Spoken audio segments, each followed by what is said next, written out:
Hey there guys, it's Salis and I'm here at EGX 2016 with Snake Pass and a member of the team. If you could introduce yourself. Hi, I'm Barry, I'm a designer on the Snake Pass team. Excellent, excellent. And what would you say Snake Pass is really all about? So it's a classic mascot platformer inspired by the 90s kind of games. Slow pace platforming, but you play as a snake and you spend your game coiling around bamboo, having fun, exploring, just generally making awesome shapes with art. That sounds like something that's going to really appeal to me. Me too. That and I noticed we're starting off on a high note with an amazing pun. Press start. We're on it. And ladies and gentlemen, allow me to introduce you to the world's most adorable snake. And his name is Noodle. Oh, yeah, you can really see your like N64 era inspirations.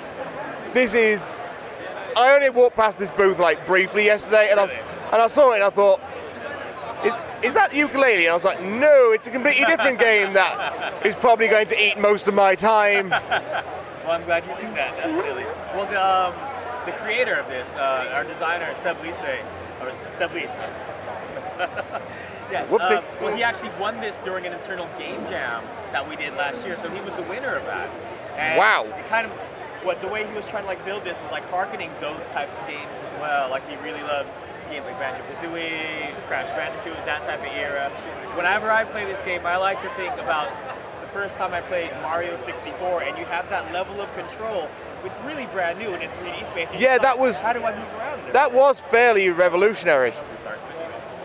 Yeah. Oh, hold on. And I've been noticing as you've been playing along. Technical difficulties, Yeah. please stand by.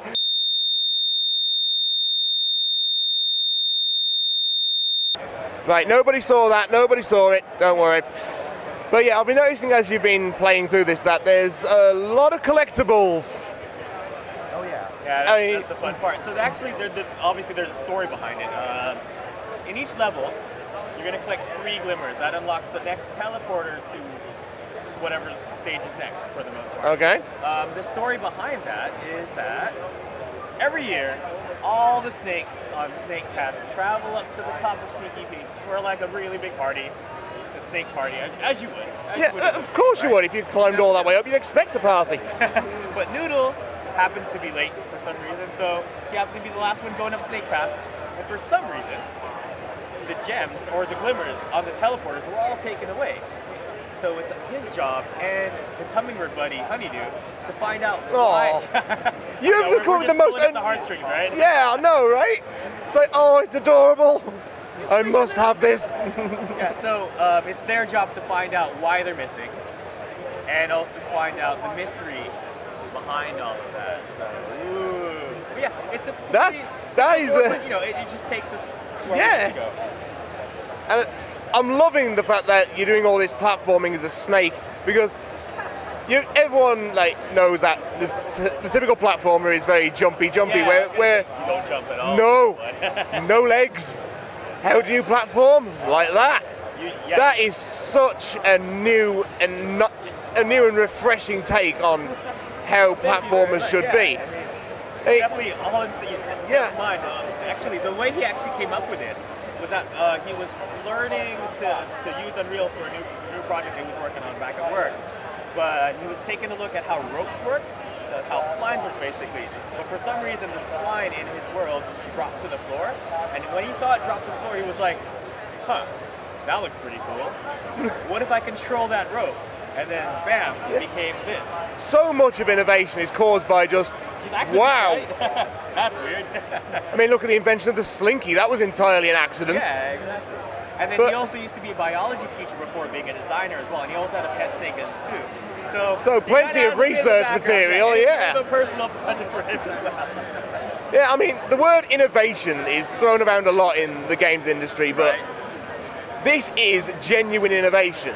Oh no. You know, Barry, come on. no sneaky bits. And But so thank you. Yeah. I've that's noticed the great. snake grows as well. It does not grow actually. It just looks like it. No, he's not growing. It's not like the old Nokia game. I know a lot of people think that as well. It's just the perspective. Yeah. And in a previous version, Oh, I wish he wouldn't scream. So you would see the eggs like roll through the body all the way to the back, and you're like, he has to be growing. Like, no, it's not a callback to the old Nokia game or anything. No. As much as people think this is like a spiritual successor to it. No. But yeah, I mean, we really haven't seen a video game before where you control a snake like this. I mean, there was Snake Ride on the Roll, again. Yeah, I mean, that's. But you've never been. Whenever I see a snake game, that's the snake game I think of. Yeah. And to be fair, I'm surprised that there aren't like baby rattles and rolls of duct tape you have to collect in this. That would be the hilarious reference, which not many people would get. Yeah. So the whole platforming perspective as well, all you have to do is you're basically moving him forward and then moving him in the direction that he moves forward. Yeah, and I noticed a tooltip earlier on that said to increase your speed, you kind of sidewinder a thing, yeah. Because a real snake wouldn't do that, so we've also taken that a lot into account. Thankfully for Steph's biology background too. Yeah, you've got a decent idea of how the anatomy of a snake works, and exactly.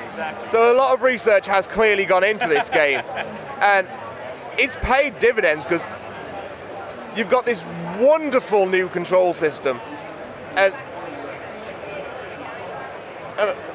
I'm still blown away by how adorable this is. I know people who are terrified of snakes in general. Noodle. You couldn't be scared of him. If you woke up and he was just sat on your sofa, you'd be like, oh. Yeah. This is essentially the mascot platformer making a huge resurgence in the coming couple of years, because you've got ukulele, you've got this. The mascot platformer is coming back. It's just not the big two, which I'm loath to mention. Fair enough. So, I mean, the best advice that we can give people whenever they play this game, there you go, that's using Honeydew to help you out and everything, is to think like a snake. Think like a snake. That's the tagline, basically. Think like a snake and you'll be able to whiz by here. And the cool thing is, it's easy to pick up, but it's also hard to master. We've been playing this game for a long time, and we've been figuring out actually different ways of getting through the levels over and over and over again, because we realize, because we give the player so much freedom to move around, you start figuring out ways to get up to certain areas that you weren't supposed to, finding the fastest way to do it, finding the most elegant way to do it, the slowest way to do it. And there's so many options that you can have in this game in terms of platforming. I want to know who chooses the fastest option in a game that looks this good. And you also can play at your own pace too, so you don't feel pressured to really, do whatever you want. If you want to speed run it, go for it. It's a simple concept done really well. It's like here's the water right here, his diving ability. You actually unlock that later. So they actually have themed worlds, kind of like most themed platforms anyway. So you have a water level or a water world, you also have a fire world, an air world, where you have a lot of environmental hazards, and that allows you to, when you go to those worlds, you also unlock new abilities. So for example, in the water area, you will learn how to dive. But when you first start the game, you'll notice that there are water pools, but you won't be able to really dive on them because you haven't unlocked diving yet. Yeah. So we kind of encourage backtracking as well once you unlock it, so you can collect all those wisps that I talked about earlier. Yeah, the hidden stuff. And there's also other special collectibles too that we're looking at as well. Yeah. So, kind of like Secret Island. So we'll see where that goes. Definitely. I mean, I always think the danger when you're doing a game with a platformer, particularly with this much freedom, is no one can break a game faster than gamers. Yeah, so true. And as you said, people have already found ways into areas where you can't go. Yeah. So those environmental hazards will only work so long. Yeah. And then you have to start putting up invisible walls. But so far, with like the way this is now, with the actual ruins and stuff, it's not like players are going to be going, okay, how high can I go? It's going to be, what's the smallest space I can squeeze my snake into? Yeah. And that sounded very wrong. Don't take that out of context, YouTube. Totally fine. Snake pass. It's completely understandable. Snake's got a slither, right? Damn right. But yeah, the cool thing about just watching people play it finally is that they're doing it in completely different manners that you would imagine you'd be doing it too. And again, sometimes we get tunnel vision working on the game, so on and so forth. Just you gotta get. And I'm willing to bet by now you've had a few people walk past the booth and go, "Oh, that's how you do that." Again, with this much freedom and pretty much absence of linearity, it's not spoon-fed to you. Yeah. So people will just go, oh. I see. I get it. That's what I was doing wrong. Yeah, and definitely, we've seen a lot of people at some points they'll feel like they're challenged, but they don't get frustrated. Yeah. Because I guess the controls happen to be intuitive enough that they're like, okay, like you were mentioning, I see what I'm doing wrong now. Maybe if I did it like this, and then the eureka moment comes along. Yeah. And we feel like whenever we play it, even when we're like testing levels, so on and so forth, we kind of get those moments a lot. I mean, this is the kind of game that I think has that wonderful water cooler type quality where you go, so how did you get past this bit? Yeah. I mean, unfortunately, you don't get that so much these days because we live in a world where wikis exist. But it does still have that, like, back in when you're in school and you're in the playground, how did you do that bit? How did you do that bit? Did you defeat this bit yet? It's like, well, we didn't have the internet, right? Yeah, I know, right? That was scary. That was so long. I feel old. But one of the things, actually, in a previous playthrough before we came over, I found a couple of secrets that some of these guys didn't even know existed as well in one of the levels. And they're like, what? I didn't know that. And it's just like, you get that. So many different ways. You get the wonderful chance to talk about this stuff. I mean, how'd you do that? Oh, I just went there. Yeah, I just followed my nose. Yeah. Or tongue. Sense, yeah, tongue in this case. My olfactory senses are on. Yeah. But yeah, this game looks really, really good and really promising. I mean, how long have you been developing this? How far would you say this build is? So I guess, how can we put this? So after we took it to EGX Res, we pretty much went into full development. That was in April. So yeah, it's been since then that we've been going strong with it. Wow. But if you want to take into account the time that we took from, properly development from a game jam. From the game jam moment, it was, just last year. And it's pretty good strides for that long. That is very impressive for such that's also a testament to, like, I guess, the quality of Super Digital as well.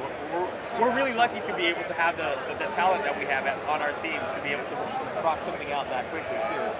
It does have a lot to do with talent, but you can see the passion that's going into this as well. Like, again, because it's our first original IP, we normally work on other people's IPs, AAA titles. I mean, I personally worked on Little Big Planet 3. We're currently working on Crash. I love Little Big Planet 3. That was awesome. Oh, thank you very much. So yeah, I mean. Yeah, with this game definitely has a good pedigree behind it. Then. Appreciate it. Thank you so much. Well, I'm wishing you all the best of luck with this. Thank you very much. But yeah, I guess before we go. We are releasing in early 2017, looking at all major consoles and PC as well, so hopefully we'll hit whatever you're playing. Yep, I'm mainly a PC gamer, but to be honest with you, this is the kind of game I can play on anything. It's so simple and yet so elegant. I'd be hard pressed to find my moment where I'm like, yeah, I've had enough. Cool. It's like, no, I want more Snake, more Noodle. So yeah, thank you for your time, and thank you very much. I really do wish you all the best of luck with this, because I'm in love with this game. You guys should definitely enjoy it. Give it a go. Yeah. I'm not saying that there'll be a lot of double entendres made, but not a problem. So thank you all for watching, and I hope you've enjoyed as much as I have. As always, I've been Salis, he's been Noodle, and we will see you next time.